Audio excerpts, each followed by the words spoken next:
1வது அதிகாரம், மத்தேயு சுவிசேஷம் 21வது அதிகாரம் 4வது வேதவசனத்தை ஒருவர் வாசிக்கிறார். இதோ உன் ராஜா சாந்த குணமுள்ளவராய், இதோ உன் ராஜா சாந்த குணமுள்ளவராய் கழுதையின் மேலும் கழுதை குட்டியாகிய மரியின் மேலும் ஏறி வருகிறார் என்று உன்னிடத்தில் வருகிறார் என்று சீயோன் குமாரத்திக்கு சொல்லுங்கள் என்று தீர்க்கதரிசினால் உரைக்கப்பட்டது நிறைவேறும்படி இதெல்லாம் நடந்தது. அல்லேலூயா. இதோ உன் ராஜா சாந்த குணமுள்ளவராய் கழுதை மேலும் கழுதை குட்டியாகிய மரியின் மேலும் ஏறிக்கொண்டு உன்னிடத்தில் வருகிறார் என்று சீயோன் குமாரத்திக்கு சொல்லுங்கள் என்று சொல்லப்பட்டிருக்கிறது. சீயோன் குமாரத்தி என்று சொன்னால் தேவனால் தெரிந்து கொள்ளப்பட்ட ஜனம், ஆண்டவர் வாசம் பண்ணும்படியாக, அவரை மகிமைப்படுத்தும்படியாக, அவர் உரிமையாக அந்த ஜனத்திலே உலாவும்படியாக அவர் இந்த பூமியிலிருந்து தெரிந்து கொண்டு பிரித்தெடுத்து வைத்திருக்கிற இந்த ஜனம் சீயோன் குமாரத்தி. ஆண்டவருடைய அற்புதங்களையும் அதிசயங்களையும் அவருடைய விடுதலையும் தலைமுறைகளாக பார்த்து ஆராதிப்பதற்கும் வாக்குத்தத்தங்களை பெற்று ஆசீர்வாதங்களை சுதந்திரிப்பதற்கும் முன்குறிக்கப்பட்ட இந்த ஜனம்தான் சீயோன் குமாரத்தி. இவர்கள் ஆசியாவின் மைய பகுதியிலே அல்லது பூமியின் மைய பகுதியாக இருக்கக்கூடிய தேசத்திலே இவர்கள் ஒரு பிரித்தெடுக்கப்பட்ட ஒரு சிறு கூட்டமாக அவர்கள் வாழ்ந்து கொண்டிருக்கிறவர்கள். அல்லேலூயா. சிறு கூட்டமாக இருந்தாலும் அவர்களை பார்த்து வேதம் சொல்லி இருக்கிறது, அவர்கள் இந்த பூமிக்கே ஒரு ஆசீர்வாதமான ஒரு ஜனமாக இருக்கிறார்கள், பூமிக்கு உப்பா இருக்கிறார்கள், உலகத்துக்கு வெளிச்சமா இருக்கிறார்கள். ஆண்டவர் எப்பவுமே ஒரு பெரிய கூட்டத்தை தெரிந்து கொள்வதில்லை, சிறிய கூட்டத்தை வைத்துதான் அவர் பெரிய காரியங்களை செய்கிறவர். ஒரு அப்போ ஒரு சிறிய கூட்டமாக இருந்த அந்த ஜனத்தை ஆண்டவர் சீயோன் குமாரத்தி என்று சொல்லி சொல்லப்பட்டிருக்கிறது. இந்த சீயோன் குமாரத்திக்கு சொல்லப்படுகிற ஒரு நற்செய்தி என்னவென்றால், உன் ராஜா வருகிறார், உன்னுடைய ராஜா உன்னை தேடி வருகிறார், உன்னுடைய ராஜா உன்னிடத்திலே சந்தோஷப்படும்படியா வருகிறார், உனக்கு மிகுந்த ஒரு நன்மை உண்டாகும்படியா வருகிறார். இந்த தீர்க்கதரிசன வார்த்தை சகரியா 9:9 சொல்லப்பட்டிருக்கிற வார்த்தையை வாசிக்கலாம்.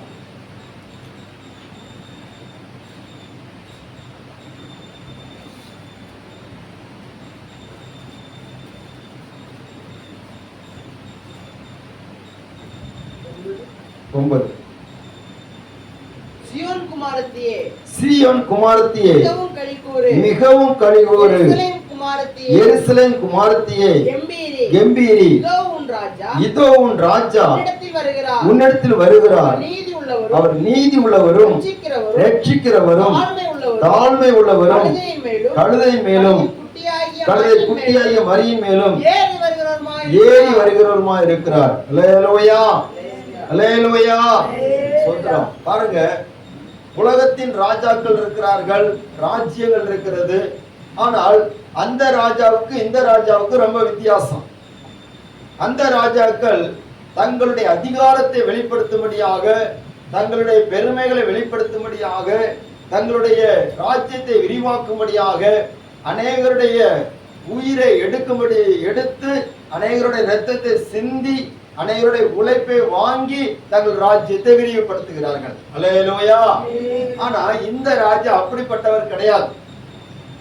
இந்த ராஜாவுக்கு அந்த ராஜாக்களுக்கு வித்தியாசம் இருக்கிறது. இந்த ராஜா யாருடைய இரத்தத்தையும் அவர் சிந்துவதற்கு வரவில்லை, யாராலும் யாருடைய உழைப்பிலையும் அவர் ராஜ்யபாரம் பண்ணுவதற்கு வரவில்லை. மாறாக அவரே இந்த உலகத்தில் இறங்கி வந்து அவரே தம்முடைய ஜனத்திற்காக அவர் இரத்தத்தை சிந்தி ஜீவனை கொடுத்து அவர் தம்முடைய ராஜ்யத்தை ஸ்தாபிக்கிறார். அல்லேலூயா. அவருடைய ராஜ்யம் எப்படிப்பட்ட ராஜ்யம் சொன்னால், நன்மையின் ராஜ்யம், சமாதானத்தின் ராஜ்யம், பரிசுத்தத்தின் ராஜ்யம், மகிமையின் ராஜ்யம். அல்லேலூயா, அல்லேலூயா. ஸ்தோத்திரம். எந்த அரசாங்கம் வந்தாலும் இயேசுடைய அரசாங்கம் வர்ற வரைக்கும் போராட்டம் தான். உலகத்துக்கு சமாதானத்தை சொல்லும்படியாக ஒரு அரசன் வருவான், ஒரு தலைவன் வருவான். அவனுக்காக எல்லா ஆயத்தங்களும் செய்யப்பட்டு கொண்டிருக்கிறது. கவனிங்க, அவன் யாருன்னு அந்தி கிறிஸ்து என்கிறவன் வரப்போகிறான். அவனுக்காக எல்லாம் ரெடியாக்கி வச்சிருக்கிறாங்க. அவனுக்கான சிங்காசனம் இருக்கிறது, அவனுக்கான அதிகாரங்கள் இருக்கிறது, அவனுக்கு என்னென்னலாம் வேணுமோ எல்லாம் ரெடி பண்ணிட்டாங்க. இப்போ அந்த தலைவன் யாருன்னு சொல்லி கண்டுபிடிக்கணும். அதற்கு தான் இந்த முழு உலகம் காத்து கொண்டிருக்கிறது. ஏன்னு சொன்னா ஆங்காங்கே யுத்தங்கள் நடக்கிறது, ஆங்காங்கே பிரச்சனைகள் எழும்பிக் கொண்டே இருக்கிறது. இது எல்லாவற்றையும் சமாதானப்படுத்துவதற்கு, இந்த பிரச்சனைகளை ஓய பண்ணுவதற்கு ஒரு தலைவன் தேவைப்படுகிறான். அந்த தலைவன் யாராக இருக்க வேண்டும்? அவன் அரசியல் ரீதியாக சமாதானத்தை கொண்டு வருகிறவனாக இருக்க வேண்டும். இரண்டாவதாக பொருளாதாரத்தின் அடிப்படையிலே ஒரு சமாதானமான சூழ்நிலை கொண்டு வர வேண்டும். அல்லேலூயா, அல்லேலூயா. மூன்றாவதாக பார்க்கும்போது மதத்தின் அடிப்படையில அல்லது வழிபாட்டின் அடிப்படையில ஒரு சமாதானத்தை கொண்டு வர வேண்டும். அப்படிப்பட்ட ஒரு தலைவனுக்காக எதிர்பார்த்து கொண்டிருக்கிறார்கள். அப்ப முழு உலகம் எதிர்பார்க்கக்கூடிய ஒரு தலைவனை இந்த பூமி ஆட்சியில வைப்பதற்கு ஆயத்தமா இருக்கிறது. ஆனால் சமாதானத்தின் ராஜா, தேவ ஜனத்திற்காக ரத்தம் சிந்தி ஒரு கூட்டத்தை ரட்சித்து அவருடைய ராஜ்யத்திலே கொண்டு போய் சேர்க்கும்படியாக ஒரு ராஜா இந்த பூமியில இறங்கி வந்தார். அந்த ராஜா மற்ற ராஜாக்களை போல அல்ல, இவருக்கும் அவர்களுக்கும் வித்தியாசம் இருக்கிறது. அல்லேலூயா, ஸ்தோத்திரம். இந்த ராஜாவை குறித்து நாம் பார்க்கிற போது நம்முடைய ராஜாதி ராஜாவாகிய இயேசு அவர் எப்படிப்பட்ட ராஜாவாக அவர் இந்த பூமியில இறங்கி வந்தார். இந்த சீயோன் குமாரத்தி சொல்லப்படுகிற நற்செய்தி என்ன? உன் ராஜா வருகிறார். அவர் எப்படி இருக்கிறார்? ஸ்தோத்திரம். அவர் நீதி உள்ளவராக இருக்கிறார், ரட்சிக்கிறவராக இருக்கிறார், தாழ்மை உள்ளவராக இருக்கிறார். கழுதையின் மேலும், கழுதை குட்டியாகிய மரியின் மேலும் ஏறி வருகிறவருமா இருக்கிறார். அல்லேலூயா, ஸ்தோத்திரம். கர்த்தருடைய நாமம் மகிமைப்படுவதாக. அப்படியானால் இந்த ராஜாவை குறித்து இந்த இயேசு கிறிஸ்து எப்படிப்பட்ட ராஜாவாக இந்த உலகத்தில் அவர் இறங்கி வந்தார், இனி எப்படிப்பட்ட ராஜாவாக வரப்போகிறார் என்பதை தான் இந்த நாளிலே நாம் தியானிக்க போகிறோம். பாருங்க, அவரை குறித்து சரியான ஒரு தெளிவு நமக்கு தேவைப்படுகிறது, ஒரு அறிவு நமக்கு தேவைப்படுகிறது. ஏனென்று சொன்னால் நம்முடைய ஆண்டவர் யார் என்பதை நம்ம புரிந்து கொள்ள வேண்டும். ஸ்தோத்திரம். நம்ம மல்கியா தீர்க்கதரிசன புஸ்தகத்திலே 2வது அதிகாரத்திலே ஒரு வார்த்தை சொல்லப்பட்டிருக்கிறது.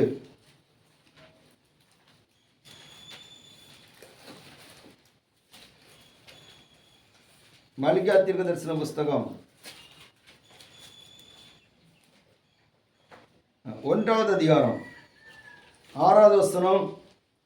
குமாரன் தன் பிதாவையும் ஊழியக்காரன் தன் எஜமானையும் கனம் பண்ணுகிறார்களே, நான் பிதாவானால் என் கனம் எங்கே? நான் எஜமானனானால் எனக்கு பயப்படுகிற பயம் எங்கே என்று சேனைகளின் கர்த்தர் தமது நாமத்தை அசட்டை பண்ணுகிற ஆசாரியர்களாகிய உங்களை கேட்கிறார். அதற்கு நீங்கள் உமது நாமத்தை எதிராலே அசட்டை பண்ணினோம் என்கிறீர்கள். 8வது வசனம் வாசிங்க.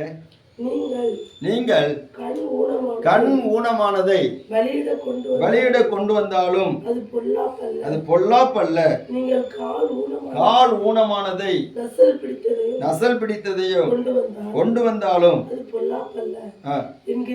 என்கிறீர்களே, அதை நீ உன் அதிபதிக்கு செலுத்து, அவன் உன்னில் பிரியமா இருப்பானோ, உன் முகத்தை பார்ப்பானோ என்று கேட்கிறார். அல்லேலூயா. அப்போ இந்த வசனம் எதுக்கு சொல்லப்பட்டிருக்கிறது? குமாரன் தன் பிதாவையும் ஊழியக்காரன் தன் எஜமானை நினைச்சாங்க, கனம் பண்றாங்க. அப்ப நான் உங்களுக்கு பிதாவானால் என்னுடைய கனம் எங்கே? நான் எஜமானன் ஆனால் எனக்கு பயப்படுகிற பயம் எங்கே? நீங்கள் அவரை அசட்டை பண்ணுகிறீர்கள். அல்லேலூயா. ஆம். ஆண்டவர் ஆசாரியர்களை பார்த்து சொல்லுங்க. ஆசாரியர்கள் சொன்னால் நம்மளும் ஆசாரியர்கள் தான். நம்ம போன வாரத்துக்கு முந்தின வாரம் பார்த்தோம். நாம் எல்லாரும் ஆசாரியர்கள்னா சாதாரணமான ஆசாரியர்கள் கிடையாது, ராஜரிகமான ஆசாரியர்கள். அல்லேலூயா. அப்போ ஆசாரிய கூட்டம் பாருங்க, மற்ற இந்துக்கள் அவர்கள் அந்த கல்லுக்கு மண்ணுக்கு கொடுக்கக்கூடிய மரியாதை, ஸ்தோத்திரம், அந்த அளவுக்கு கூட நம்முடைய தேவனுக்கு நாம் இன்னும் கொடுக்கவில்லை என்று தான் நம்ம சொல்ல முடியும். அல்லேலூயா.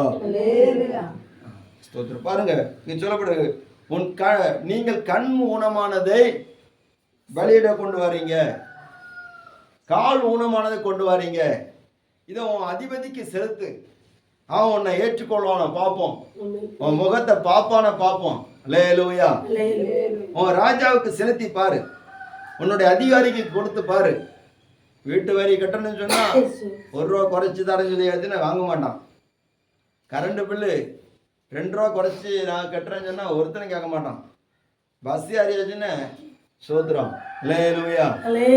₹1 குறைக்க மாட்டான். சோத்திரம். அப்போ அவங்களுக்கெல்லாம் நம்ம கொடுக்க வேண்டிய கனத்தை சோத்திரம் கொடுக்குறோம். ஆனா தேவனுக்கு கொடுக்க வேண்டிய கனத்தை என்ன செய்ய மாட்டேங்கிறான், கொடுக்க மாட்டேன். இதை ஒன்று அதிபதிக்கு செலுத்திப்பாரு, அவன் ஏற்றுக்கொள்வான், நான் பார்க்கலாம். ஆண்டவர் சொல்றார். இதே போலதான் அன்னைக்கு இருந்த இஸ்ரவேலர் இருந்தாங்க. கவனிங்க. அல்லேலூயா. இயேசு வந்தபோது அவருக்கு கொடுக்க வேண்டிய கனத்தை கொடுக்கல, அவருக்கு கொடுக்க வேண்டிய முன்னுரிமை கொடுக்கல, அவரை உபசரிக்க வேண்டிய விதத்தில் உபசரிக்கல, அவரை நம்பல, அவரை விசுவாசிக்கல. அப்போ ஆண்டவர் அவர் அப்படி அவர்கள் விசுவாசிக்காததுனால, ஸ்தோத்திரம், அவர்கள் நம்பாததுனால, அவரை ஏற்றுக்கொள்ளாததுனால ஒரு காரியத்தை ஆண்டவர் மிகவும் ஒரு வியாகுலத்தோடு ஒரு காரியத்தை சொல்லுகிறார். லூக்கா எழுதின சுவிசேஷம் 19வது அதிகாரம்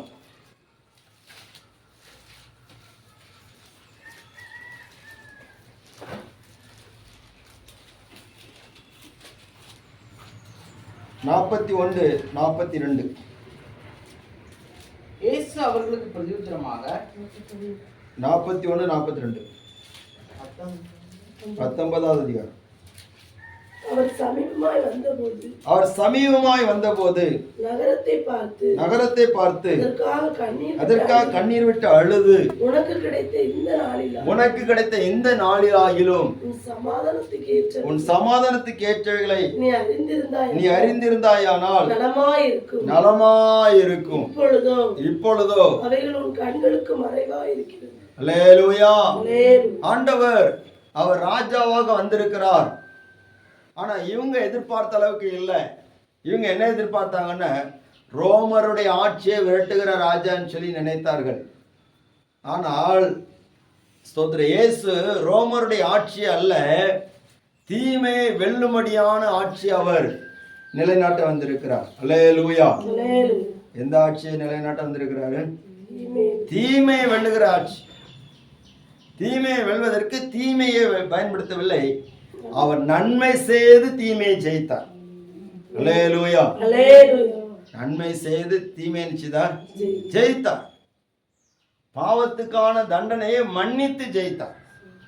ஸ்தோத்திரம். அல்லேலூயா. ஆம், ஸ்தோத்திரம். அவர் சாத்தானுடைய நேரடி சோதனையை பட்டயத்தினால், ஆவியின் பட்டயமாகிய வேத வாக்கியத்தினால் ஜெயித்தார். எல்லாவற்றையும் ஜெயித்தார். ஆனா இவங்க நினைப்பு அப்படி அல்ல. ஸ்தோத்திரம். ரோமர்கள் எல்லாரையும் விரட்டிட்டு மேசியா நமக்கு ஆட்சியை தருவார். அல்லேலூயா. மேசியா ஆட்சி தருவார் என்பது உண்மைதான். ஆனா அந்த ராஜ்யம் இது அல்ல.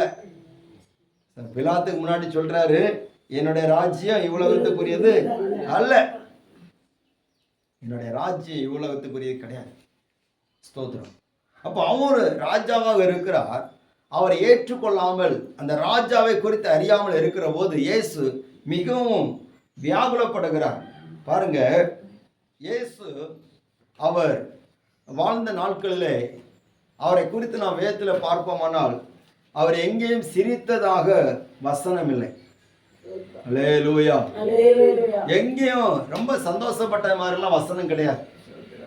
ஆனால் அதற்கு மாறாக இருக்கிறது, அவர் பசியா இருந்தார்ன்னு இருக்குது, தாகமா இருந்தார்ன்னு இருக்குது, அவர் ஆவியிலே கலங்கினார் என்று இருக்கிறது, அவர் மிகுந்த துக்கம் அடைந்தார் என்று இருக்குது. அல்லேலூயா. அவர் கண்ணீர் விட்டார் என்று சொல்லி இருக்கிறது, அவர் கண்ணீர் விட்டு அழுதார் என்று இருக்குது, அவர் பெருமூச்சு விட்டார் என்று இருக்குது. அல்லேலூயா. ஸ்தோத்திரம். ஒரு மனுஷன் அவன் வாய் பேசாதவனாக காது கேட்காதவனாக வர்றாரு, அவர் ஆவியில பெருமூச்சு விட்டு எப்பத்தான். அல்லேலூயா. ஸ்தோத்திரம். அதுதான் அவர் கொடுக்கிற விடுதலை. மனுஷன் கொடுக்கிற விடுதலை வேற, அவர் கொடுக்கிற விடுதலை வேற. அப்போ சீயோன் குமாரத்திக்கு உன் ராஜா வருகிறார்னு சொல்லப்பட்டிருக்கிறதே, அப்படின்னா இவர் எப்படிப்பட்ட ராஜா என்பதுதான் இந்த நாளில் நம்ம கொஞ்சம் தியானிக்க போகிறோம். அல்லேலூயா. உங்களுக்கு இவ்வளவு விளக்கங்கள் கொடுத்திருக்கிறேன், அதிலே நிறைய போயிட்டு. ஸ்தோத்திரம். இவர் எப்படிப்பட்ட ராஜா என்று சொல்லி நம்ம பார்த்தால், மத்தேயு சுவிசேஷம் 2வது அதிகாரம் 2வது வசனத்தை வாசிக்கிற போது அங்கே ஒரு காரியம் சொல்லப்பட்டிருக்கிறது. யூதருக்கு ராஜாவாக பிறந்திருக்கிறவர் எங்கே? யூதருக்கு ராஜாவாக பிறந்திருக்கிறவர் எங்கே? கிழக்கிலே அவருடைய நட்சத்திரத்தை கண்டு, கிழக்கிலே அவருடைய நட்சத்திரத்தை கண்டு அவரை பணிந்து கொள்ள வந்தோம் என்றார்கள். அல்லேலூயா. இயேசு யூதருடைய ராஜா. யூதருடைய ராஜா யார் தெரியுமா? யூதருடைய ராஜா யார் சொல்லுங்க பாப்போம். ஸ்தோத்திரம். இஸ்ரவேலர் எல்லாரும் யூதருடைய ராஜாவாக அவர்கள் யாரை மதித்து வைத்திருந்தாங்க தெரியுமா? தாவீதை தான் யூதருடைய ராஜாவாக வைத்திருந்தார்கள். அல்லேலூயா. ஸ்தோத்திரம். அன்னைக்கு இயேசு வாழ்ந்த நாட்கள்ல யூதருக்கு ராஜாவாக இருந்த யாருன்னா ஏரோது. ஆனா இவங்க ஏரோதுடைய ஆட்சியை விரும்பல. யாருடைய ஆட்சி தான் விரும்பினாங்க? தாவீதுடைய ஆட்சி மறுபடியும் வரும்னு சொல்லி விரும்பினாங்க. அல்லேலூயா. என் தாசனாகிய தாவீது இந்த ஜனங்களுக்கு ஆட்சி, இந்த ஜனங்களை ஆட்சி செய்வார் என்று சொல்லி வேத வாக்கியம் சொல்லப்பட்டிருக்கிறது, தீர்க்கதரிசனம் சொல்லப்பட்டிருக்கிறது. அந்த வார்த்தையின்படி தாவீதுடைய ராஜ்யம் மறுபடியும் வரும் என்று சொல்லி எதிர்பார்த்தார்கள். இயேசு பிறந்த போது கூட அந்த தாவீதுடைய ராஜ்யத்தை குறித்து தீர்க்கதரிசனம் சொல்லப்பட்டது. தேவதூதன் சொல்லுகிற போது சொல்லுகிறார். ஸ்தோத்திரம். லூக்காவின் சுவிசேஷம் 1வது அதிகாரம் 32வது வசனம்.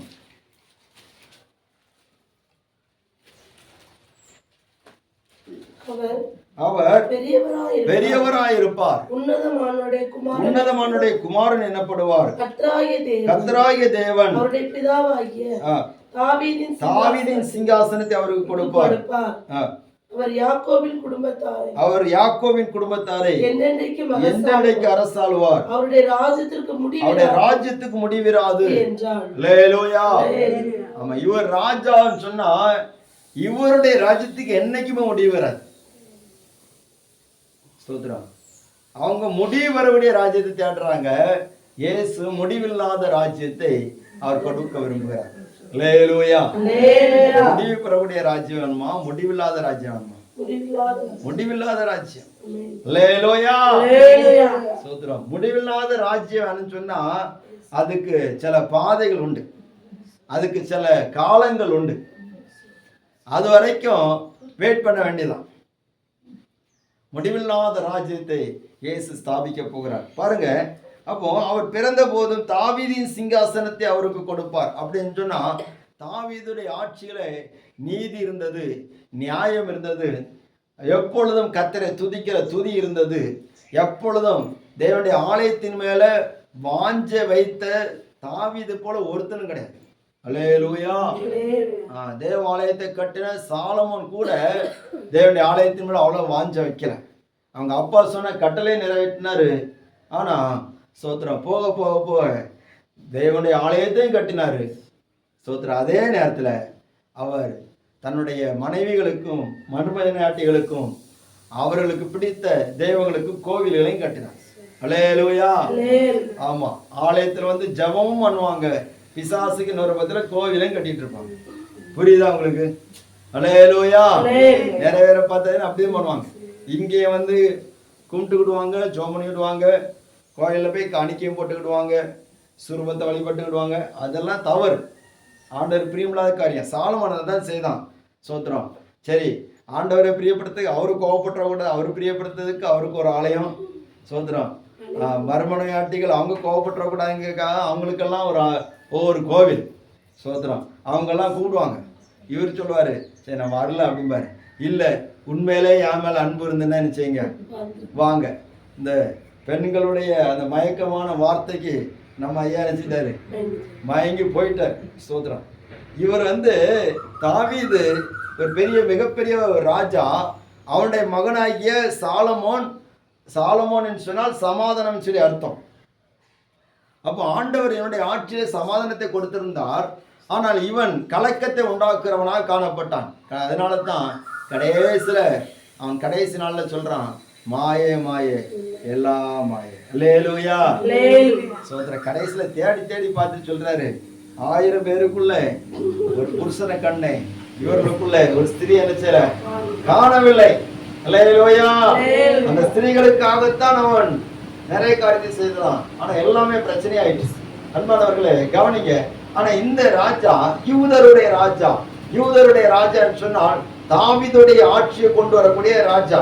ஸ்தோத்திரம். தாவீதுடைய ஆட்சி அந்த கொண்டு வருகிற ராஜா சொன்னால் என்ன அர்த்தம் வாசிக்கலாம். ஸ்தோத்திரம். இன்னொரு வசனத்தை வாசிங்க. மார்க்கு சுவிசேஷம் 11ஆம் அதிகாரம் 10ஆம் வசனம்.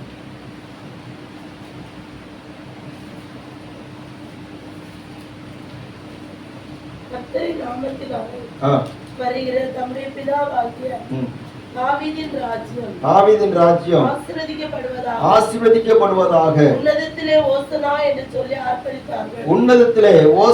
என்று சொல்லி ஆர்ப்பரித்தார்கள். அல்லேலூயா. அப்ப தாவீதின் ராஜ்யம் ஆசீர்வதிக்கப்படுவதாக சொல்லி உன்னதத்திலே ஓசனா என்று சொல்லி ஆர்ப்பரிக்கிறார்கள். அது மட்டுமல்ல, விழுந்து போன தாவீதின் கூடாரத்தை கத்தரிச்சுவார், மறுபடியும் எடுப்பிப்பார் சொல்லப்பட்டிருக்கிறது. அப்ப விழுந்து போன தாவீதுடைய கூடாரம் சொன்னால் தாவீதின் ராஜ்யம், தாவீதின் ஆளுகை, தாவீது அரசாண்ட அதே அனுபவம். அல்லேலூயா. ஓட்டு கேட்கறவங்கள எப்படி கேட்கறாங்கன்னா, நாங்க காமராஜருடைய ஆட்சியை கொண்டு வருவோம்னு சொல்றாங்க. அப்படின்னு வீடெல்லாம் வித்துட்டு வாடகைக்கு வீட்டுக்கு நினைச்சணும் போயிடும். சோத்திரம். ஆமா, ரெண்டு வேஸ்ட் 2 சட்டையும் தான் வைக்கணும், மீதி ஒன்றும் வைக்க கூடாது. சொந்த கார் கூட வைக்க கூடாது. ஆனா சொல்றது எப்படி கேட்பாங்க, நாங்க காமராசருடைய ஆட்சி எடுக்கிறோம், கொண்டு வரோம். நான் அரசியல் பேசுறேன், தயவுசெய்து தப்பா நினைச்சிரோட. இதே போலத்தான் தாவீதுக்கு ஆட்சி வந்துடும் சொல்லிதான் பாக்குறாங்க. தாவீதின் ராஜ்யம் ஆசீர்வதிக்கப்படுதுன்னு சொல்லி ஆர்ப்பரிக்கிறாங்க. இதெல்லாம் நடக்குது. அப்ப தாவீதின் ராஜ்யத்துல என்ன நடந்தது? அவனுடைய ராஜ்யத்தை கர்த்தர் தூக்கி நிறுத்துன்னு சொல்லி இருக்கிறார். ஸ்தோத்திரம். யூதருடைய ராஜா சொன்னால் தாவீதின் விழுந்து போன அந்த ராஜ்யத்தை மறுபடியும் தூக்கி நடத்துகிறவர். அவரை துதிப்பதற்காக, அவரை மகிமைப்படுத்துவதற்காக ஒரு கூட்டத்தை கர்த்தர் தூக்கி நிறுத்துகிறார். அல்லேலூயா. அல்லேலூயா. அது மட்டுமல்லாது கவனிங்க, இழந்து போன ஆவிக்குரிய அனுபவங்கள். அன்றைக்கு இருந்த யூதர்களுக்கு சரியான ஒரு மத சுதந்திரம் இல்லை. எல்லாமே ரோமருடைய ஆட்சிக்குள்ள தான். அவங்க நினைக்கிற மாதிரி ஒன்றும் செய்ய முடியாது. எல்லாம் அவங்க கட்டுப்பாடு. அல்லேலூயா.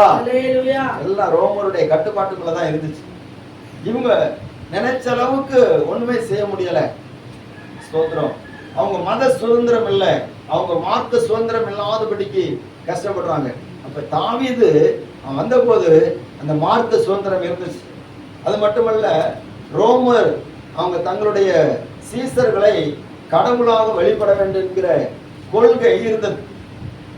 இவர்கள் யெகோவாதான் தேவன் என்று சொல்லுவார்கள். ஆனா அவங்க சொல்லுவாங்க சீசர் தான், ராயன் தான் கடவுள் அப்படின்ட்டு இந்த ஜனங்களை அடைத்து ஒடுக்கக்கூடிய ஒரு நிலைமை இருந்தது. அதனால தான் தாவீதுடைய ஆட்சியை அவங்க எதிர்பார்த்தாங்க. ஸ்தோத்திரம். அப்போ யூதருடைய ராஜாவாக பிறந்திருக்கிறவர் எங்க என்கிற அந்த வார்த்தை கேட்ட போது அன்றைக்கு இந்த ஏரோது ராஜாவால் ஏற்றுக்கொள்ள முடியலை. ஏன்னு சொன்னா, நம்ம தான் யூதருக்கு ராஜாவா இருக்கிறோம். ஸ்தோத்திரம். யூதர்களுக்கு ராஜாவாக இருந்து அவங்களுக்கு ஆலயத்தை எல்லாம் கட்டி கொடுத்துருக்கிறோம், அவங்களை பிரியப்படுத்த ஆலயத்தை எல்லாம் கட்டி கொடுத்துருக்கிறோம். ஆனா இந்த யூதருக்கு ராஜாவாட்டு ஒருத்தர் பிறந்திருக்கிறாரா அப்படின்னு சொல்லி அவரை கொலை செய்யும்படியாக நாடினான். ஆனால் ஸ்தோத்திரம், அவரை யாரும் காலம் வரும் முன்னே அவர் மேல கை வைக்கிறதுக்கு அவருக்கு அனுமதி இல்லை. அல்லேலூயா, அல்லேலூயா, ஸ்தோத்திரம். கர்த்தருடைய நாமம் எப்படிதாக. ஓசன்னா என்கிற வார்த்தைக்கு ஒரு அர்த்தம் சொல்லப்படுகிறது. என்ன சொன்னா, சங்கீதம் 118வது சங்கீதம்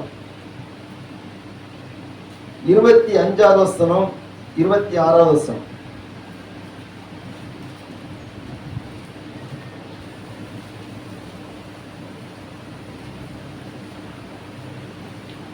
கர்த்தர் நம்மை பிரகாசிக்கிற தேவனாய் இருக்கிறார். கர்த்தருடைய நாமத்தினாலே 25வது வசனம். கர்த்தாவே ரட்சியும். கர்த்தாவே காரியத்தை வாக்கிய பண்ணும். கர்த்தருடைய நாமத்தினாலே வருகிறவர் ஸ்தோத்தரிக்கப்பட்டவர். கர்த்தருடைய ஆலயத்திலிருந்து உங்களை ஆசீர்வதிக்கிறோம். அல்லேலூயா, அல்லேலூயா. ஆமென். கர்த்தாவே ரட்சியும். ஓசன்னா என்கிற வார்த்தைக்கு என்ன அர்த்தம் கொடுக்கப்படுகிறது சொன்னா, கர்த்தாவே ரட்சியும் என்கிற அர்த்தம். ஸ்தோத்திரம். எங்களை ரட்சியும் ஆண்டவரே என்றுதானே அர்த்தம். நாம் ஓசன்னா என்கிற வார்த்தைக்கு நாம் அவரை மகிமைப்படுத்துகிற வார்த்தை என்று சொல்லி நம்ம சொல்லுகிறது உண்டு. அது மட்டுமல்ல, ஆண்டவரே நீர் தான் எங்களை நிச்சயம் ரட்சிக்கணும், எல்லா இக்கட்டுகளிலிருந்து என்னை ரட்சிக்கணும், எங்களை ரட்சியும் ஆண்டவரே, யூதருடைய ராஜாவே எங்களை ரட்சியும். அல்லேலூயா. இயேசு சிலுவையிலே அவர் ரட்சித்தார். எப்படி ரட்சித்தார் சொன்னால், தம்முடைய ஜீவனை கொடுத்து ரட்சித்தார். அப்போ இயேசுவை ஏற்றுக்கொள்ளாத போது என்ன நடக்கிறதுன்னு சொன்னா, அவர்கள் ஸ்தோத்திரம் தங்களுடைய தேவபக்தியை வீணாக்குறாங்கன்னு சொல்லி அர்த்தம். யூதருடைய ராஜாவாகிய இயேசு அவர் சிலுவையிலே நம்மை ரட்சிக்கிறவர் என்கிறதை ஏற்றுக்கொள்ளாத போது அவருடைய ரட்சிப்பை தேவ ஜனம் இழந்து விடுகிறது. அல்லேலூயா. இப்ப நம்ம வாழ்க்கையில எந்த காரியத்துல நமக்கு விடுதலை வேணுமோ அந்த விடுதலையை யூதருடைய ராஜாவாகிய இயேசு நமக்கு தருவார். அவர் நம்மை ரட்சிக்கும்படியாகத்தான் சிலுவையிலே அவர் தம்மை அர்ப்பணித்தார். பாருங்க, அவரை ராஜாவாக ஏற்றுக்கொண்டவர்கள் என்ன செய்தாங்கன்னா, அவர் கழுதையின் மேல் ஏறி போகிற போது அவருக்கு முன்பாக வஸ்திரங்களை என்ன செய்தாங்க, விரிச்சாங்க. வஸ்திரங்களை விரிச்சாங்க, மரக்கிளைகளை கொண்டு போட்டாங்க, அவர் ஆர்ப்பரிச்சாங்க, மகிமைப்படுத்தினாங்க. ஸ்தோத்திரம். அவரை ஏற்றுக்கொள்ளாதவர்கள் எரிச்சல் அடைஞ்சாங்க, குறை சொன்னாங்க, குற்றம் சொன்னாங்க. அல்லேலூயா, அல்லேலூயா. அப்போ வஸ்திரங்களை விரித்தல் சொன்னா என்ன அர்த்தம்? மரியாதை செலுத்துகிறது என்று சொல்லி நம்ம பார்க்கிறோம். அதே நேரத்துல கீழ்ப்படிவதுன்னு சொல்லி நம்ம அர்த்தம். அல்லேலூயா, கீழ்ப்படி. நாங்கள் உமக்கு கீழ்ப்படி. கவனிங்க, ஒரு சம்பவத்தை நம்ம பார்க்கலாம். 2 ராஜாக்களின் புஸ்தகம் 9வது அதிகாரம் 22வது வசனம்.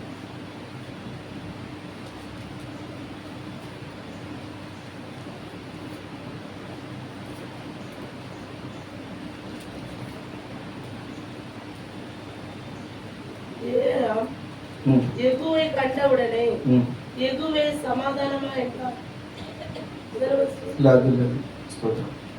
9வது அதிகாரம்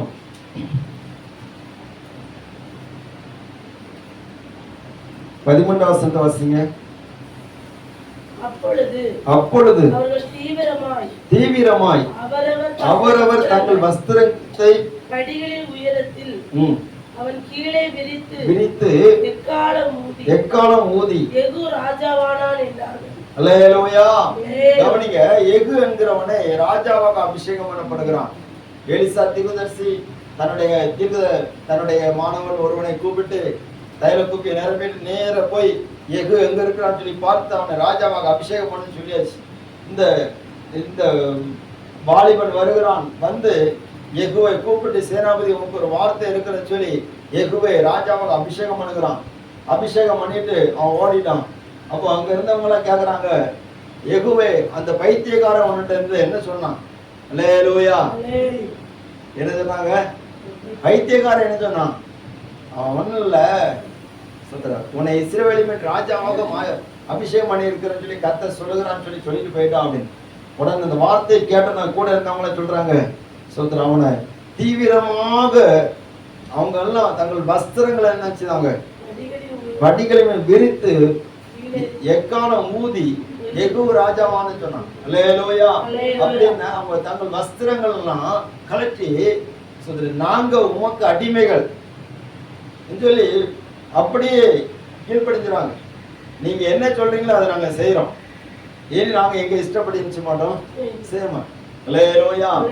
இதுதான் ராஜா சொன்னா அவருக்கு கீழ்ப்படியும்படியாக தங்கள் வஸ்திரங்களை விரிக்கிறாங்க, அவரை வரவேற்கிறாங்க ஒரு கூட்டம். இன்னொரு கூட்டம் அவரை ஏற்றுக்கொள்ளாமல் இருக்கிறாங்க. நீ ஸ்தோத்திரம், உன் சமாதானத்துக்கு சமாதானத்துக்கு ஏற்றவர்களை நீ அறியாமல் போனபடினாலே உனக்கு யுத்தங்கள் நேரிடும் சொல்லி வேதத்தில் நம்ம பார்க்க முடிகிறது. அல்லேலூயா. அப்போ அவர் யூதருடைய ராஜா, உன்னுடைய துதிகளுக்கெல்லாம் அவர் தான் ராஜாவாக இருக்கிறார். ஆவிக்குரிய வாழ்க்கை அவர் தான் தூக்கி நிறுத்துகிறவராக இருக்கிறார். இழந்து போன எல்லா உரிமைகளையும் அவர் தான் திரும்ப தருகிறவராக இருக்கிறார். உன்னுடைய ஆத்மாவை ரட்சிக்க அவர் தான் வல்லவராக இருக்கிறார். அவர் யூதருடைய ராஜாவாக அவர் உன்னை தேடி வருகிறார். அந்த ராஜாவுக்கு உன்னுடைய வாழ்க்கையில முழுமையான இடம் கொடு என்று சொல்லி சீயோன் குமாரத்திக்கு சொல்லப்படுகிறது. அல்லேலூயா. அல்லேலூயா. இரண்டாவது, இயேசு கிறிஸ்துவை குறித்து அவர் எப்படிப்பட்ட ராஜாவாக இருக்கிறார் என்பதை நாம் பார்க்கும்போது ஸ்தோத்திரம், அவர் சமாதானத்தின் ராஜாவாக இருக்கிறார். எபிரேயருக்கு நிருபம் 7வது அதிகாரம் 2வது வசனத்தை வாசிக்கலாம்.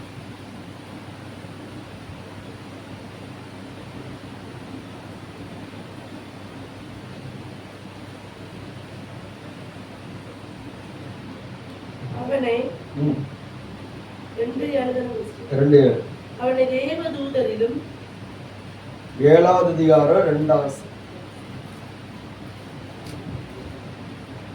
இவனுக்கு ஆபிரகாம் எல்லாவற்றிலும் தசமமாக கொடுத்து வந்தான். இவனுடைய முதற் பேராகிய மெல்கிசேதேக்கு என்பவன் நீதியின் ராஜா என்றும் பின்பு சாலேமின் ராஜா என்பதற்கு சமாதானத்தின் ராஜா என்று அர்த்தம். அல்லேலூயா. பாருங்க, மெல்கிசேதேக்கு குறித்து சொல்லப்பட்டிருக்கிறது. அந்த மெல்கிசேதேக் என்பதற்கு 2 பேர் சொல்லப்பட்டிருக்கிறது. ஒண்ணு நீதியின் ராஜா என்று சொல்லியும், இன்னொன்று சாலேமின் ராஜா என்பதற்கு சமாதானத்தின் ராஜா என்று சொல்லி அர்த்தம். இந்த 2யுமே உங்களுக்கு சொல்ல விரும்புகிறேன். இந்த 2 பேருமே இயேசு கிறிஸ்துவுக்கு ஒப்புமையாக சொல்லப்பட்டிருக்கிற வார்த்தை. பாருங்க, இயேசு அவர் சமாதானத்தின் ராஜாவாக இருக்கிறார். அல்லேலூயா. அவர் எங்கே வருகிறார் சொன்னா எருசலேமுக்கு வருகிறார். எருசலேம் என்று சொன்னால் அதனுடைய அர்த்தம் என்ன? எருசலேம் என்று சொன்னால் பாருங்க, அதுக்கு 2 பேரை நம்ம சொல்ல போகிறோம். எபிரேய பாஷையில இந்த எருசலேமை குறித்து சொல்லப்படுகிறது எருசலேயும். எபிரேய பாஷையில எருசலேயும் அப்படி வரும். அதற்கு அமைதியின் உறைவிடம் சொல்லி அர்த்தம். என்ன அர்த்தம்? எல்லாரும் கவனிக்கிறீங்களா? அல்லேலூயா. அமைதியின் உறைவிடம் சொல்லி அர்த்தம். அரபி பாஷையில அல் குட்ஸ் சொல்லப்பட்டிருக்கு. அல் குட்ஸ் அப்படி அதனுடைய அர்த்தம் என்ன? புனித தூயகம் சொல்லி அர்த்தம். இன்றைக்கு 2 பகுதியில பார்க்கும்போது யூதர்களும் இஸ்லாமியர்களும் எருசலேமுக்காக போட்டி போட்டுட்டு இருக்கிறாங்க. அல்லேலூயா. ஏன்னு சொன்னா அது ஒரு அமைதியின் உறைவிடம் என்று சொல்லி, இஸ்லாமியர்கள் அவர்கள் எதற்கு போட்டி போடுறாங்க? மசூதிக்காக போட்டி போடுறாங்க. ஆபிரகாம் தன்னுடைய குமாரனாகிய இஸ்மவேலை இங்க கொண்டு பலி செலுத்தினான்னு சொல்லி நம்புகிறாங்க. என்னிடத்துல ஒருத்தர் சொல்றேன், பைபிள் என்ன சொல்லுது? ஆபிரகாம் ஈசாக்கை பலியிட்டான்னு சொல்லி. ஆனால் என்னிடத்துல பேசின அந்த மனிதன் சொல்லுகிறார், பைபிள்ல உங்களுக்கு அப்படி சொல்லி இருக்குது, ஆனா ஈசாக்க பலியிடல, யார? இஸ்மவேலை தான் பலி செலுத்தினது. அதனால தான் அந்த எருசலேம் புண்ணிய ஸ்தலமாக இருக்குது அப்படின்னு அவங்க நம்புறாங்க. அதுக்காகத்தான் இப்ப போராட்டம். அவரு நபியும் கூட அந்த இடத்துல தான் இறங்கி போனதாக சொல்லப்படுகிறது. சரி, அவங்களுடைய நம்பிக்கை இருக்கட்டும். இதற்காகத்தான் ஒரு பெரிய ஒரு யுத்தம் நடந்துட்டு இருக்குது இஸ்லாமியர்களுக்கும் யூதர்களுக்கும். அல்லேலூயா. அல்லேலூயா. சமாதானத்தின் தேசமா இருக்கக்கூடிய எருசலேம் மிகுந்த சமாதானத்தை பெற்றுக்கொள்ள முடியாதபடிக்கு அதிகமான சண்டைகளை யுத்தங்களை சந்தித்து வருகிற ஒரு இடம் சொன்னா உலகத்துல ஒன்று சொன்னா அது எருசலேம் தான். அல்லேலூயா.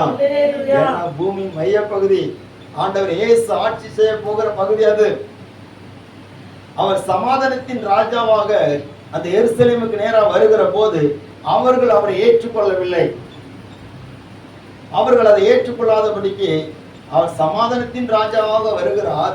ஆனா இவங்க என்ன பண்ணாங்க சொன்னா, ஸ்தோத்திரம், அவரை ஏற்றுக்கொள்ளாமல் அவருக்கு பிரியமில்லாத எல்லா காரியத்தையும் செய்தார்கள். அல்லேலூயா. ஆண்டவர்கிட்ட கேட்கிறாங்க, நீர் யார்? நீ கிறிஸ்துவானால் எங்களுக்கு தெளிவா சொல்லும். அந்த எருசலேம்ல தான் எத்தனை தடவை இயேசுவை கொலை செய்யும்படியா திட்டம் போட்டிருக்கிறாங்க. இந்த சமாதானத்தின் ராஜாவை கொலை செய்யும்படியா திட்டம் போட்டிருக்கிறாங்க. இன்னைக்கு அநேகர் தங்கள் வாழ்க்கையிலே சமாதானத்தை இழந்து போவதற்கு காரணம் சொன்னா, அந்த சமாதானத்தின் தேவனுக்கு முழுமையான இடம் கொடுக்கிறது கிடையாது. ஒரே சண்டை, ஒரே பிரச்சனை. ஸ்தோத்திரம். அல்லேலூயா. அல்லேலூயா.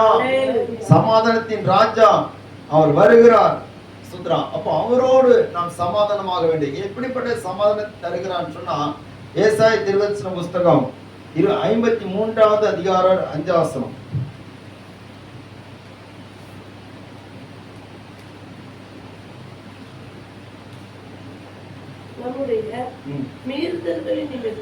நம்முடைய மீறுதலின் நிமித்தம் அவர் காயப்பட்டு, நம்முடைய அக்கிரமங்கள் நிமித்தம் அவர் நொறுக்கப்பட்டார். நமக்கு சமாதானத்தை உண்டு பண்ணும் ஆக்கினை அவர் மேல் விழுந்தது வந்தது. அவருடைய தழும்புகளால் குணமாகிறோம். அல்லேலூயா. நமக்கு சமாதானத்தை உண்டு பண்ணும் ஆக்கினை அவர் மேல் வந்து பாருங்க. இந்த மாதத்திலே ஆண்டவர் தந்த வார்த்தை, என்னுடைய சமாதானத்தை உங்களுக்கு நினைச்சிறேன் வைத்து போகிறேன். அப்ப நீங்க சமாதானத்தை வாங்குறவங்க நினைச்ச அவருக்குள்ள வளரணும், அவருக்குள்ள பலப்படணும். என்ன, நமக்கு சமாதானத்தை உண்டு பண்ண ஆக்குன தண்டனைய அவர் மேல் வந்து. நமக்கு பிதாவாகிய தேவனுக்கு ஒரு சமாதானத்தை ஏற்படுத்தி இருக்கிறார். பாவத்தினாலே அவருக்கும் நமக்கு ரொம்ப தூரம். ஆனா நம்மை அவரையும் சேர்த்து வைக்கிறதுக்கு ஒரு சமாதானத்தினுடைய தண்டனை அவர் ஏற்றிருக்கிறார். ஸ்தோத்திரம். இந்த யூத சீயோன் குமாரத்திற்கும் ஸ்தோத்திரம் பிதாவாகிய தேவனுக்கும் மிகுந்த ஒரு இடைவெளி வந்திருக்கிறது. அதற்கு அந்த இடைவெளி நிரப்பும்படியாக சமாதானத்தின் தேவன் வருகிறார். ஆனால் இவர்கள் இவரை புறக்கணிக்கிறதுனால தங்கள் மேல் தாங்களே ஆக்கினை வருவித்துக் கொள்கிறார்கள். அவர்கள் சொன்னார்கள், இவனுடைய இரத்த பலி எங்கள் மேல் எங்கள் பிள்ளைகள் மேலும் வருவதாக என்று சொல்லி. இயேசு சமாதானத்தின் காரணராக இருக்கிறார். அவரை புறக்கணித்தார்கள், அவருக்கு இடம் கொடுக்கவில்லை. அவர் மேல் அந்த ஸ்தோத்திரம் அந்த ஆக்கினை அவர் மேல் சுமத்தி ஸ்தோத்திரம் அதனுடைய இரத்த பலியை தங்கள் மேல் தங்கள் சந்ததி மேல் ஏற்றுக்கொண்டாங்க. அதனால தான் இதுவரைக்கும் யூதர்கள் படாத பாடுபட்டு இருக்கிறாங்க. இந்த கடந்த நூற்றாண்டுல கூட ஹிட்லர் என்கிறவன் என்ன பண்ணான், பல லட்ச கிறிஸ்தவங்கள் இல்ல யூதர்களை அவர்களை சிறை கைதிகளாக பிடித்து அவர்கள் என்ன பண்ணான்னா ஒரு பெரிய ஒரு அறையில மார்ச்சேரி மாதிரி இருக்கக்கூடிய அறையில வைத்து வஸ்திரங்கள்லாம் களைந்து தண்ணியும் கொடுக்காம ஆகாரமும் கொடுக்காம அவர்களை பட்டினி போட்டே ஒரு கூட்டத்தை சாகடித்தான். சரித்திரத்துல படிச்சிருக்கீங்களான்னு தெரியல. விஷ வாயுகள் அனுப்பி சாகடித்தான். ட்ரெயின் பெட்டியில இறுக்கமாக அடைத்து ஒவ்வொரு ஸ்டேஷனா அவர்கள் செத்து விடும்படியாக செய்தான். ஸ்தோத்திரம். இப்படி பல கொடுமைகள் யூதர்களுக்கு எதிராக செய்யப்பட்டது. ஆனால் ஆண்டவர் அப்படியே முற்றிலும் அழித்து விடவில்லை, அவர்களுக்கு ஒரு சகாயத்தை கட்டளையிட்டார். அல்லேலூயா. முதலாம் உலக போர், இரண்டாம் உலக போர் சொல்லி நம்ம சொல்லுகிறோமே, அதெல்லாம் யாரை மையமா வச்சு வந்ததுன்னா யூதர்களை மையமா வைத்து வந்தது. அல்லேலூயா. முதலாம் உலக போர் ஸ்கூல்ல வரலாற்று பாடத்துல படிச்சிருப்போம். சோதரம். இரண்டாம் உலக போர் படிச்சிருப்போம். இதெல்லாம் யாரு மையமா வச்சிருந்துமா, யூதர்களை மையமா வைத்து வந்தது. ஏன்னா சமாதானத்தின் ராஜா அங்கிருந்து வந்த போது கூட அவங்க சமாதானத்தின் ராஜாவுக்கு இடம் கொடுக்கல. அல்லேலூயா. அல்லேலூயா. அந்த சமாதானத்தின் ராஜாவுக்கு நாம் இடம் கொடுக்காவிட்டாலும் நம்ம குடும்பங்கள பிரச்சனை வந்துடும், போராட்டம் வந்துடும். நிறைய குடும்பங்கள் சமாதானம் இல்லாம இருக்கிறாங்க. சமாதானத்தை தேடி எங்கெங்கெல்லாமோ போகிறாங்க, என்னென்னமோ செய்து பார்க்குறாங்க, சமாதானமே இல்லை. சினிமா பார்த்து பார்க்கலாம் இருந்துச்சுன்னா அந்த சினிமாவில் உள்ள சோக கதையை இவங்க சமாதானம் செஞ்சது எடுத்து போடுது. அல்லேலூயா. ஆமாம், எந்த சினிமாவது சமாதானமா இருக்குதா பாருங்க, ஒண்ணும் கிடையாது. எல்லாம் வெட்டு குத்து அடி தடி சோத்திரம். அவன் அவளை கூட்டிட்டு போயிட்டான், அவனை கூட்டிட்டு போயிட்டான், அப்படிதான் இருக்கு. ஏதாவது சமாதானமா இருக்கா? ஒண்ணும் கிடையாது. அல்லேலூயா. எல்லாரும் இங்கதானே இருக்கீங்க. சமாதானத்துக்காக மனுஷன் என்னென்னமோ பண்றான், அடிச்சு பாக்குறான், சினிமா பார்த்து பாக்குறான், பக்கத்துல பேசி பாக்குறான், பாவத்தை அனுபவித்து பாக்குறான். ஒண்ணும் கிடையாது. ஏன்னா இயேசு அவர் பரிசுத்தமான வாழ்விலே நமக்கு சமாதானத்தை தருகிறவர். அந்த சமாதானத்தின் காரணர் நம்மை சமாதானத்தின் ராஜாவாக வருகிறார். அல்லேலூயா. அல்லேலூயா. ஸ்தோத்திரம். மூன்றாவதாக இயேசு எப்படி வருகிறார்? நாம் இந்த எபிரேயர் 7வது அதிகாரம் 2வது வசனத்தில் வாசித்தபடி அவர் நீதியின் ராஜாவாக இருக்கிறார். எப்படிப்பட்ட ராஜா? நீதியின் ராஜா. அவருக்கு அநீதி கிடையாது. ஸ்தோத்திரம். அவர் நீதி உள்ள ராஜாவாக இருக்கிறார். மத்தேயு சுவிசேஷம் 3வது அதிகாரம் 15வது வசனம் சொல்லப்பட்டது, இப்படி எல்லா நீதியை நிறைவேற்றுவது நமக்கு ஏற்றதாக இருக்கிறது. அப்ப அவர் ஊழியத்தின் தொடக்கமே அவர் ஞானஸ்நானம் எடுக்கும் போதே நீதியை நிறைவேற்றுகிறவராக காணப்பட்டார். அல்லேலூயா. ஸ்தோத்திரம். நீதியின் ராஜா. அவர் நீதியின் ராஜாவா இருக்கிறதுனால தான் நிறைய பேருக்கு அவரை பிடிக்கல. ஏன்னு சொன்னா அவர் எப்பொழுதும் நீதியை தான் சொல்லுவார். அங்க நடக்கிற அநியாயங்கள் எல்லாம் அவர் பொறுத்து கொள்ள மாட்டார். இவர் எருசலேமுக்கு வந்த போது கவனிங்க, எருசலேமின் வாசல்ல வரும்போது கண்ணீர் விட்டு அழுதார். ஆனா உள்ள போன பிற்பாடு என்ன செய்தார்? சவுக்க உண்டு பண்ணி எல்லாரும் அடிச்சு துரத்திட்டார். அல்லேலூயா. இயேசு எத்தனை தடவை சவுக்க உண்டு பண்ணி அடிச்சு துரத்து நான் சொல்லுங்க வைப்போம். இயேசு தேவாலயத்துல எத்தனை தடவை சவுக்க உண்டு பண்ணி அடிச்சு வரட்டினார்? ஒரு தடவை, 2 தடவையா? வேதம் படிக்கிறவர்களே, வேதக்காரர்களே, ஆவிக்குரியவர்களே, சீயோன் குமாரத்திகளே, அல்லேலூயா, சீயோன் குமாரர்களே சொல்லுங்கள்.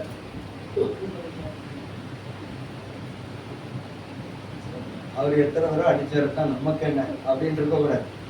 கவனிங்க, எத்தனை தடவைன்னு சொன்னா 2 தடவை. முதல்ல எப்ப ஆரம்பிச்சா தெரியுமா? யோவான் 2வது அதிகாரத்தை பாருங்க. இதெல்லாம் உங்களுக்கு தெரியும் நினைச்சேன், தெரியல. கர்த்தர் ஆசீர்வதிப்பார். யோவான் 2வது அதிகாரம்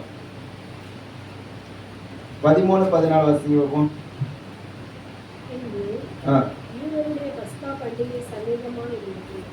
அப்பொழுது இயேசு எருசலேமுக்கு போய் தேவாலயத்திலே ஆடு மாடுகள் புறாக்களாகி இவைகளை விற்கிறவர்களையும் காசுக்காரர் உட்கார்ந்திருக்கிறதையும் கண்டு கயிற்றினால் ஒரு சதுக்கை உண்டு பண்ணி அவர்கள் யாவரையும் ஆடு மாடுகளையும் தேவாலயத்துக்கு புறம்பே துரத்திவிட்டு காசுக்காரருடைய காசுகளை கொட்டி பலகைகளை கவிழ்த்து போட்டு புறா விற்கிறவர்களை நோக்கி இவைகளை இடத்திலிருந்து எடுத்துக்கொண்டு போங்கள், என் பிதாவின் வீட்டை வியாபார வீடு ஆக்காதவர்கள்.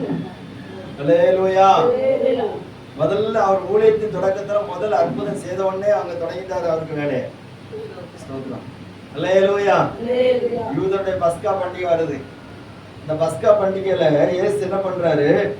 அவர் தேவாலயத்துக்குள்ள போறாரு, எருசலேமுக்கு போறாரு. போய் தேவாலயத்துல பார்க்கும்போது ஆடுகள் மாடுகள் புறாக்களாகி இவைகளை விற்கிறவர்கள் காசுக்காரர்கள் உட்கார்ந்து இருக்கிறதை கண்டு சவுக்கினால் ஒரு கயிற்றினால் ஒரு சவுக்கை உண்டு பண்ணி எல்லாரையும் அடிச்சு வெளியே வரட்டி பலகைகள்லாம் கவிழ்த்து போட்டு எடுத்துதாரு.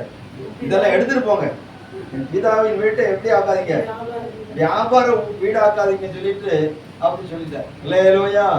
நீ ஆலயத்தை பிசினஸ் இடமா மாத்தாத, உனக்குள்ள பிசினஸ் இடமா மாத்தாத, ஆதாயத்தின் இடமா மாத்தாத. இது கர்த்தரை ஆராதிக்கிற இடம், இது ஜெபம் பண்ணக்கூடிய இடம். அல்லேலூயா. அதனாலதான் பிள்ளைகள்கிட்ட கூட சொல்லுகிறேன், இந்த இடத்துல நீங்க அலட்சியமா இருக்கக்கூடாது அப்படின்னு. ஸ்தோத்திரம். இது கர்த்தரை ஆராதிக்கிற இடம், கர்த்தருடைய வீடு, கர்த்தருடைய மகிமை இறங்குற இடம். இந்த இடத்துல தேவையில்லாத பேச்சுக்கள், தேவையில்லாத சத்தங்கள், தேவையில்லாத காரியங்கள் செய்யக்கூடாது. அல்லேலூயா. ஆமா, ஸ்தோத்திரம். ஆண்டவர் எல்லாத்தையும் அடிச்சு விரட்டிட்டாரு. இவங்க எல்லாரும் கொண்டு போயிட்டாங்க. அடுத்த திரும்ப எருசலேமுக்கு வர்றாரு. எப்போ வர்றாரு? நீதியின் ராஜாவா வர்றாரு. அல்லேலூயா. அப்ப எத்தனை தடவை சுத்திகரிச்சிருக்காரு? ஒருக்கா 2 தடவையா? 2 தடவை. ஒருக்கா அவர் எல்லாத்தையும் அடிச்சு விரட்டிட்டாரு. அப்பவாது இவங்க தெரிந்திருக்கணும். ஆனா மறுபடியும் முதல்ல வியாபார வீடா மாத்திருந்தாங்க. இப்போ இயேசு வரும்போது அதை எப்படி மாத்திட்டாங்க தெரியுமா? லூக்கா 19 அதிகாரத்துல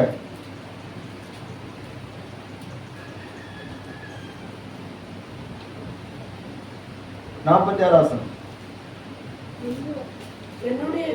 என்னுடைய வீடு ஜெப வீடா இருக்கிறது எழுதியிருக்கிறது, நீங்களோ அதை கள்ளர் குகையாக்கினீர்கள் என்றார். அல்லேலூயா. முதல்ல வியாபார வீடா இருந்துச்சு, இப்ப எப்படி மாறிட்டு? கள்ளர் குகை. முதல்ல பிசினஸ்க்குள்ள இடமா இருந்துச்சு, இப்ப பிசாசுக்குரிய இடமா இருக்கு. பாருங்க. அப்போ இந்த ஜனங்களுக்குள்ளால எவ்வளவு இருதய கடினம் இருக்குது.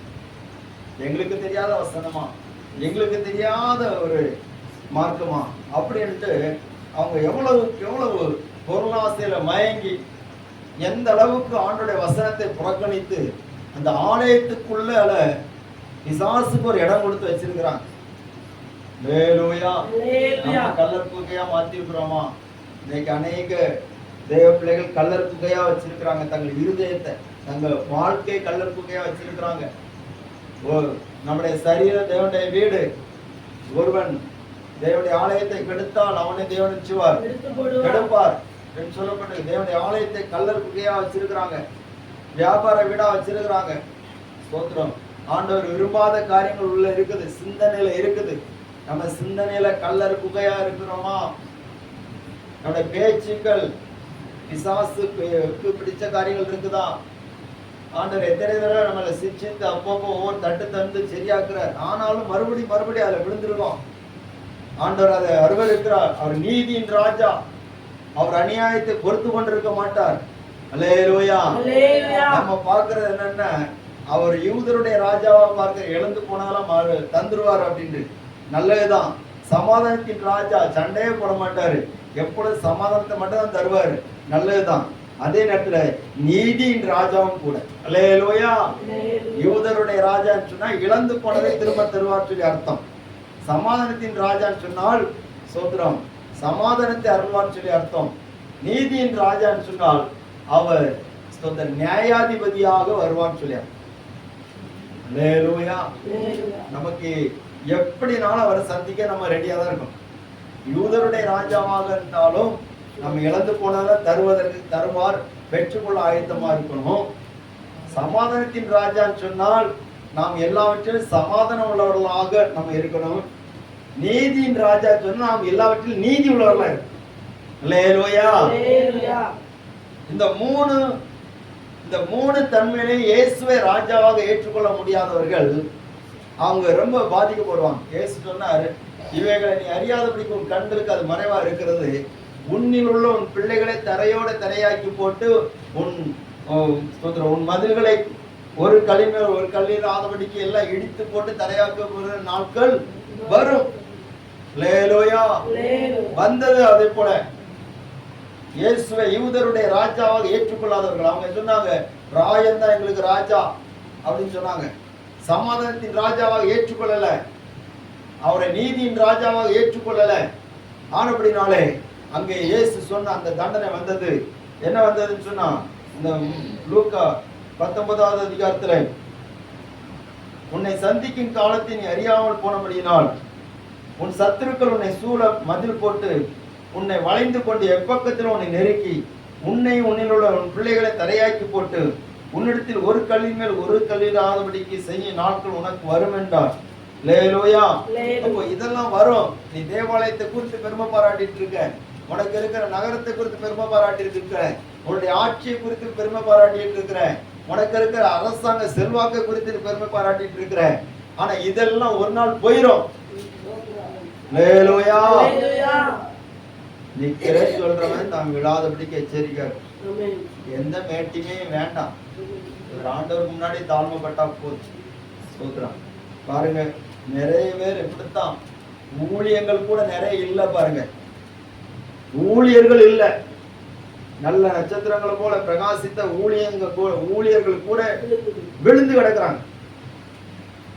கவனிக்கிறீங்களா? அல்லேலூயா. ஸ்தோத்திரம். ஆடினவர்கள், பாடினவர்கள், கொண்டாடினவர்கள், ஸ்தோத்திரம், எல்லாம் அப்படிதான் இருக்குது. நிறைய ஆலயங்கள் இல்ல,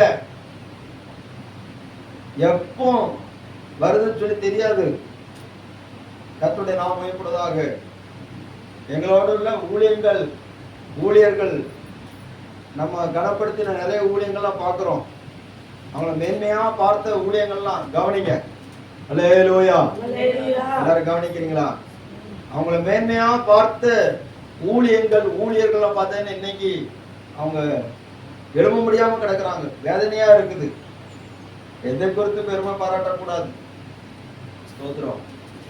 தேவ பிள்ளைகளே, நம்முடைய வீடு ஜெப வீடு, வியாபார வீடா மாற்றக்கூடாது. நம்முடைய வீடு ஜெப வீடு கள்ளர் குகையா மாற்றக்கூடாது. கள்ளர் குகையா இருந்துன்னு சொன்னா அங்க பிசாசு வந்து குடியிருப்பான். தேவ வாசமனுடைய இடத்துல பிசாசு குடியிருந்தா நல்லா இருக்காது. அங்க விரோதம் இருக்கும், பகை இருக்கும், அங்கே கொள்ளாத சுபாவங்கள் இருக்கும். கள்ளர் குகைன்னு சொன்னா அங்க கொள்ளைக்காரன் எல்லாம் கொள்ளையடிச்சு உள்ள வச்சிருப்பான். அது எல்லாம் இருக்கும். அல்லேலூயா. திருடர்கள் வந்து தங்கக்கூடிய இடமா இருக்கும். அப்ப நம்ம திருடனுக்கு இடம் கொடுக்கிற இடமா இருக்கக்கூடாது.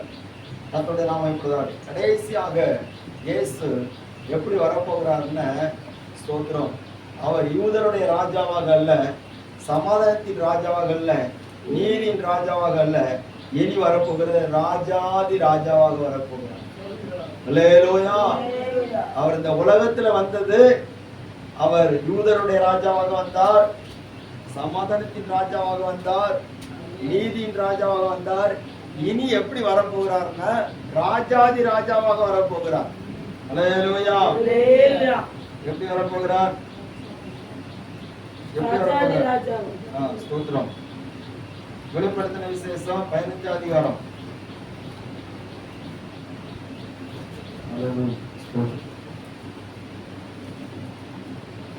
அதிகாரம் 3வது வசனம். அவர் தேவனுடைய ஊழியக்காரனாகிய மோசேயின் பாட்டையும் ஆட்டுக்குட்டியாருடைய பாட்டையும் பாடி, சர்வ வல்லமையுள்ள தேவனாகிய கர்த்தாவே, தேவனுடைய கிரியைகள் மகத்துவமும் ஆச்சரியமானவைகள், பரிசுத்தவான்களின் ராஜாவே, தேவனுடைய வழிகள் நீதியும் சத்தியமானவைகள். அல்லேலூயா. அங்கே பரிசுத்தவான்களுடைய ராஜான்னு சொல்லப்பட்டிருக்கிறது. வெளிப்படுத்தல் 17வது அதிகாரம் 14வது வசனம் சொல்லப்பட்டிருக்கிறது. இவர்கள் ஆட்டுக்குட்டியானவருடனே யுத்தம் பண்ணுவார்கள். ஆட்டுக்குட்டியானவர் கர்த்தாதி கர்த்தரும் ராஜாதி ராஜாமா இருக்கிறபடியால் அவர்களை ஜெயிப்பார். அவரோடு கூட இருக்கிறவர்கள் அழைக்கப்பட்டவர்களும் தெரிந்து கொள்ளப்பட்டவர்களும் உண்மை உள்ளவர்களுமா இருக்கிறார்கள். அல்லேலூயா. அவரை யூதருடைய ராஜாவாக ஏற்றுக்கொண்டவர்கள், சமாதானத்தின் ராஜாவாக ஏற்றுக்கொண்டவர்கள், நீதியின் ராஜாவாக ஏற்றுக்கொண்டவர்கள், அவர் பரிசுத்தவான்களின் ராஜாவாக வெளிப்படுகிற போது, ராஜாதி ராஜாவாக வெளிப்படுகிற போது அவரோடு இருந்து அவர் என்றென்றைக்கும் அரசாளுவார். அல்லேலூயா. அவரை ராஜாதி ராஜாவாக சந்திக்க ஆயத்தமா? பரிசுத்தவான்களுடைய ராஜாவை சந்திக்க ஆயத்தமா? அப்படியானால் அவர் விழுந்து போன, இழந்து போன ராஜ்யத்தை கொடுக்க முடிய யூதருடைய ராஜாவாக வெளிப்படுகிற நம்முடைய வாழ்க்கையில், ஆவிக்குரிய வாழ்க்கை இதெல்லாம் இழந்து போனோமோ அதெல்லாம் திரும்ப தருவார். நம்முடைய சுத்திரம் எந்தெந்த ஆசீர்வாதங்களை இழந்து போனோமோ அது எல்லாவற்றையும் திரும்ப தருகிற யூதருடைய ராஜாவாக, சமாதானத்தை அருளுகிற சமாதானத்தின் ராஜாவாக, நீதியை கண்டித்து உணர்த்துகிற நீதியின் ராஜாவாக இருக்கிறார். அவர் கண்டித்து உணர்த்துகிறவன் நம்ம சரியாயிட்டுன்னு சொன்னா அவர் ராஜாதி ராஜாவாக வரும்போது நாம் அவரோடு கூட அரசாள்வோம். எல்லாரும் அவருடைய சமத்தில் எழுந்து நின்று ஜெபிக்கிறோம்.